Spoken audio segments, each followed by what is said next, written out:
All right, fourth grade, this is the second half of your notes. 4B, if you are watching this, then you need to go back and find video A that's attached in your Google Classroom. Okay, we already covered this, so you're going to need to go back. But continuing on here with our tenths place, so we talked about how this number was called 3/10 because that 3 ended up in the tenths place. So wherever your last number is, that is what you're going to call your number. We then looked at that from decimal form into just a visual form. We showed what 3/10 as a decimal looked like visually, and then based on the visual we created a fraction from that 3/10, and then talked about how 3/10 is equal to 3/10 as a decimal. All right, so changing that up a little bit, I want us to look at the tenths place with some whole numbers. So if I moved this up and said, okay, well, what about this number? Now, if I'm going to state this number, I have to remind myself that anytime I have that decimal there, I'm going to say the word and. All right? So I'm going to read my whole number just like I would normally. Say and then name where that 3 is. So it would sound like 1 and 3/10. Okay? 1 and 3/10. Now, if I wanted to show this number visually, I want you to just go ahead and build another 10 frame right underneath the one you had. Okay? So I've got 3/10 here. How do I show 1 with this 10 frame? Okay, keeping in mind that 1 represents a whole. If I'm looking at these like cakes, I've got 2 cakes that I've cut into 10 pieces each. This cake is missing 3 out of the 10 pieces. If I want to show the whole cake here, what I'm going to have to do is shade the whole thing. And this could represent how much is left or how much is gone, you know, just depending. Okay, so if I take these two and combine them together, I can show a visual representation of what 1 and 3/10 looks like. And that can also be represented in a fraction. Again, I have 1 whole cake that is colored in, and then I've got 3 shaded out of the 10 in the cake above. So I'm going to write this fraction as a mixed number. So I have whole numbers and fractions, 1 and 3/10, just like I said here on the decimal, 1 and 3/10. So that makes this fraction equal or equivalent to 1 and 3/10 as a decimal. If I were going to take this problem and write it as a word problem, that would be simple too. I need to be able to say the number so that I can also write it 1 and 3/10. Now remember the rule that if I write, you write, okay, unless I tell you not to. The beauty about watching this on video is that you can pause it at any time if you feel like you're getting behind. Okay, and just stop the video and make sure that you get all of your notes taken down. All right, that is going to leave us with our next and last place value, okay, which is the hundredths. So we're going to grillify that one. All right. I look at an example of a number to the hundredths place, I'm going to go ahead and start here, and I'm going to remind myself that I've got tenths, hundredths, okay? So whatever my number is, that number needs to stop right here at the hundredths place. So I'm going to go ahead and just name this one.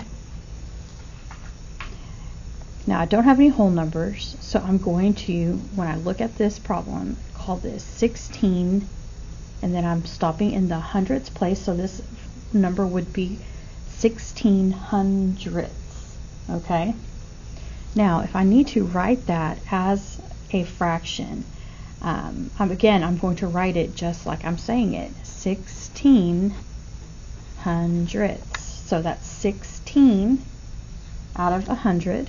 If I write it out in word form, it would be 16 hundredths.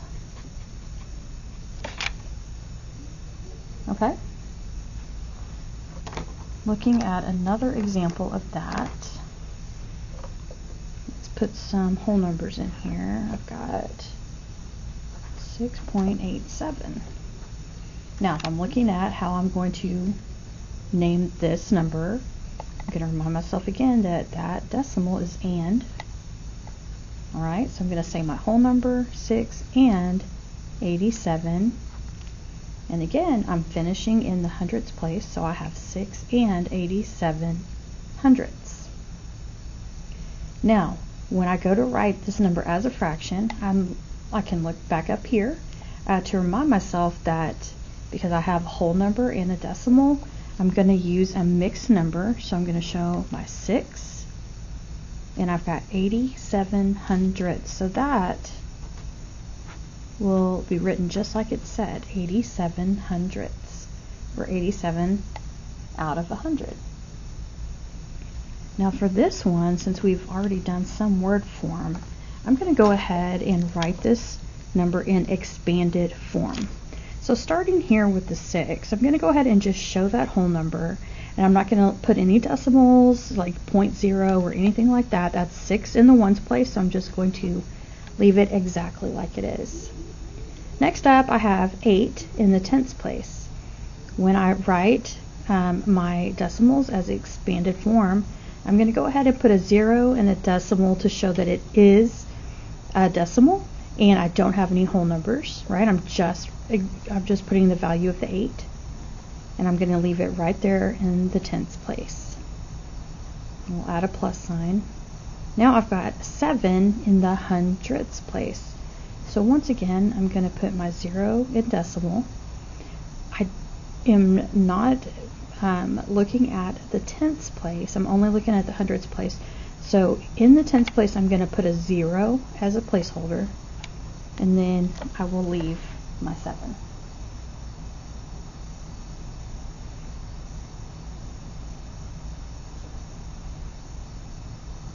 Alright, now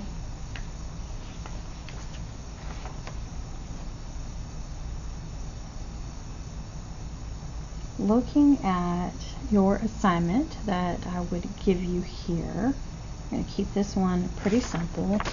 I want you, and there will be a picture of this on Google Classroom, so if you can't print it, guys, just take out some notebook paper and keep it tidy, okay? I need to be able to find these answers pretty easily. Let's go ahead up here, and we're going to write due 9/17. We need to get in that habit of writing our due dates, okay? Now, if you are able to print this page and you want to, you can take a look at this first set of instructions. It says color to match the fraction. Now I'm going to say go ahead and mark that out otherwise, because especially if you're doing notebook paper, I don't want you drawing these or anything like that. I just don't want to see it, okay? It's going to be too messy. But for the rest, we're going to go ahead and circle these instructions so that I know you read them. It says write the equivalent fraction, mixed number, or decimal. So here on number 1, if I have the fraction 4 tenths, I'm going to go ahead and I'm going to write it as a decimal. So I'm going to put my 0 point here because I don't have a whole number. and I will leave my 4 in the tenths place, and that's all I have to do. Over here on number 3, if I have a decimal, I'm going to write this decimal as a fraction. Now that 1 is my last number and it's in the tenths place. So I will now write this decimal as 1/10, or 1/10. Alright. So again, you don't have to worry about coloring in any of these. Down here on number 5, we can do that one together. This fraction is 1 7/10. So I have 1 whole. I'm going to go ahead and put that with my decimal. Now 7/10 tells me that I am dealing with 7 out of 10. So I'm going to leave a 7 in my tenths place. And that's all I have to do. Okay, again, don't worry about these unless you want to. Totally up to you, but please don't draw them if you're doing notebook paper. Alright, next section. Go ahead and circle with me your instructions so I know you read them. Write the equivalent fraction, mixed number, or decimal. So we're going to basically do what we've been doing up here. And we're going to take these and create them, the opposite of them. So if they're a fraction, I'm going to make it a decimal. This is 9/10. I don't have any whole numbers, so I'm going to put a 0 and a decimal, and then I'm going to leave a 9 in the tenths place. Here I have 3 4/10, so I'm going to write that as a mixed number. There's my whole number, 3. 4 is in the tenths place, so I will write that as a fraction as 4/10. Okay? Alright, I'll let you guys do the rest on that one. And then, last section down here, let's go ahead and circle those instructions. Write the decimal. So on these, they're just giving you the word form. Again, you're going to write exactly what you're reading. So this says 4 8/10. Now when I hear and, I'm going to use my decimal. So I've got 4 and, this says 8/10. So I know exactly where I'm going to put that 8. It's going to go in the tenths place, which is right after the decimal. Okay. Flipping over to the back.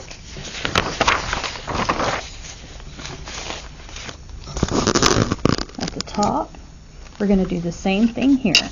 We're going this whole thing that says color to match the fraction, blah, blah, blah. I don't care about that. So you can mark through these pictures, okay? Again, if you want to color them in and you have the copy, go ahead and do it. Now, let's circle the instructions. They're all kind of the same. This one says write the equivalent fraction, mixed number, or decimal. So you're pretty much doing the same that you've been doing on the front page. Now, if I'm reading this decimal, it is 2 it's in the tenths place, so that is 2/10. So I'm going to write that just like it says, 2/10 or 2/10. Okay. Down here on number 9, I've got 1 5/10. 1 and 5 in the tenths place. 1 5/10. Okay, so again, I'm going to write that 5. This tells me I'm writing it in the tenths place. And you'll do these the same. Alright, right here above number 12, write the equivalent decimal. Go ahead and circle or highlight that for me. So this one will be just like number 9. This fraction is 7 1/10. So again, I've got 7 and I'm going to be in the tenths place. So I'm going to put that 1 right here after the decimal. 7 1/10. Next section, write the decimal. So you're going to take these word forms and you're going to create a decimal from them. Now this one just says 7/10. Notice there's no word and, there's no whole number. So I'm going to go ahead and write my 0 in decimal. And then I've got 7 tenths. Now my tenths place is right here next to the decimal, so I'm just going to leave a 7 there. 7 tenths. You'll notice number 17 has an and, 18 has an and, okay? So look for those ands, and you'll know that you have a whole number and a decimal. All right, let's take a look down here on number 21. So we're just solving this problem. It says Captain Bailey and Senor Lopez spent 45 minutes exploring underwater. They spent 28 of those minutes looking at coral. How long did they spend exploring other areas? All right, so let's look at that one again. Captain Bailey and Senor Lopez spent 45 minutes exploring underwater. 45 minutes. Now, if that just says exploring underwater, okay, then they go into some detail. They spent 28 of these minutes looking at coral. Now we look at the question here. It asks, how long did they spend exploring other areas? Okay, so I want you to think through that problem.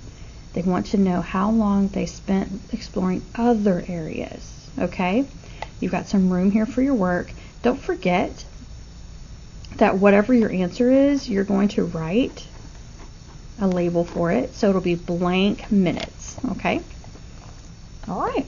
So that again is due on Wednesday. If you can't print it, put it on some notebook paper. If you don't understand or you can't open something or have any problems with Google Classroom, go ahead and send me an email and I'll be checking it all day to see what you need help with. All right, you guys have a good one. Bye.